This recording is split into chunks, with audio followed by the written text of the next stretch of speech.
3장에서는 CPU의 구성 요소들에 대해서 좀 더 살펴봅니다.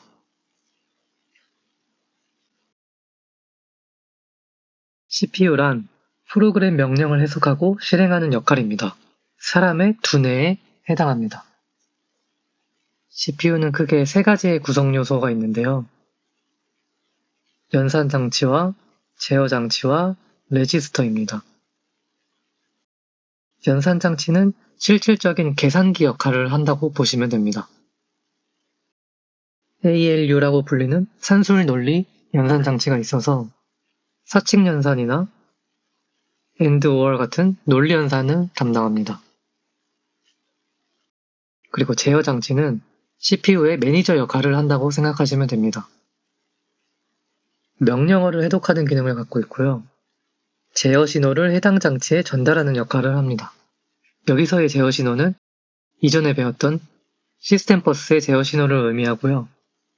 CPU 내부와 다른 하드웨어 장치 간의 데이터 흐름을 관리, 즉 CPU와 CPU 외부에 있는 하드웨어를 연결하는 역할을 해준다고 보면 됩니다. 명령어를 해독하는 기능은 명령어 해독기에서 담당을 하는데요. 명령어 레지스터에 명령어를 해독하여 수행할 연산을 결정. 이 명령어 레지스터라는 것은 아래에서 배울 레지스터 중에 하나고요. 수행할 연산이 연산장치에서 실행되게 합니다. 세 번째로 레지스터라는 게 있습니다. CPU 내부의 고속 저장 공간으로 현재 처리 중인 데이터를 임시로 저장합니다. 이 고속이란 이름이 붙은 이유가 있는데요. 컴퓨터 내부에는 수많은 저장장치가 있는데 각 저장장치마다 CPU가 읽고 쓰는 속도가 다 다릅니다. 근데 그 중에서도 이 CPU 내부에 있는 레지스터는 CPU가 가장 빠르게 데이터를 읽고 쓸 수 있어서 이런 고속이라는 이름이 붙습니다. 그리고 대표적인 레지스터로 이렇게 네 가지가 나왔는데 이 뒷페이지를 참고해서 같이 보는 게 이해에 도움이 되실 겁니다. 그래서 우선은 빠르게 읽고만 넘어가겠습니다. 기억장치 버퍼 레지스터는 주기억장치에서 읽어온 명령어를 임시 저장하고 CPU와 메모리 사이에 다리 역할을 해줍니다.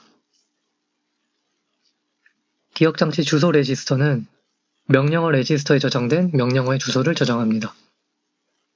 명령어 레지스터는 실행 중인 명령어를 저장합니다. 프로그램 카운터는 다음에 인출할 명령어의 주소를 저장하게 됩니다. CPU가 다음에 어디로 가야 할지 알려주는 내비게이션 역할이라고 생각하시면 돼요. CPU의 구성 요소로 연산장치, 제어장치, 그리고 레지스터가 있다는 것을 배웠는데요. 실질적으로 어떻게 명령어를 처리하는지 그 흐름을 따라가 보면서 다양한 요소들의 역할을 한번 살펴보겠습니다. 명령어의 처리 흐름은 크게 세 가지 단계로 이루어집니다. 먼저 어떤 명령어를 실행해야 되는지 명령어 인출 단계가 필요하고 그 인출된 명령어를 기반으로 명령어를 해독하게 됩니다. 그리고 해독이 완료되면 명령어를 실행하게 됩니다. 이렇게 명령어의 인출, 해독, 실행이 반복되면서 전체 이 프로그램이 실행되는 건데요. 각 단계를 자세히 살펴보면 우선 프로그램 카운터에서 다음에 실행할 명령어 주소를 저장하고 있습니다. 예를 들어서 A번지라고 해봅시다.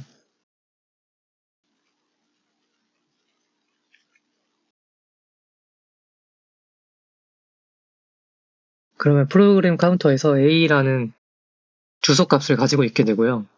그 이후 기억장치 주소 레지스터 여기에서 그 PC 값을 복사를 해옵니다. 그럼 여기도 A 주소 값이 저장이 되고 이 주기억장치는 이 기억장치 주소 레지스터에 있는 A 주소 값을 보고 본인의 A번지에 있는 명령어를 가져오게 됩니다.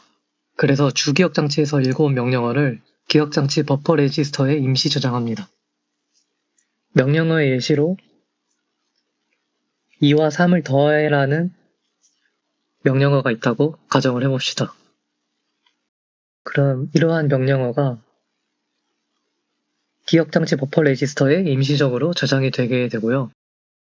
차례가 되면 이 데이터가 명령어 레지스터로 전달이 됩니다. 명령어 레지스터는 전달받은 명령어를 저장하고 명령어 해독기에서 수행해야 될 작업을 분석하게 됩니다. 이렇게 해독 과정까지 모두 끝나면 명령어 실행 과정으로 넘어가게 됩니다. 명령어의 종류에 따라 연산장치를 통해 연산이 수행되거나 데이터의 입출력 또는 메모리 접근 등의 작업이 이루어집니다.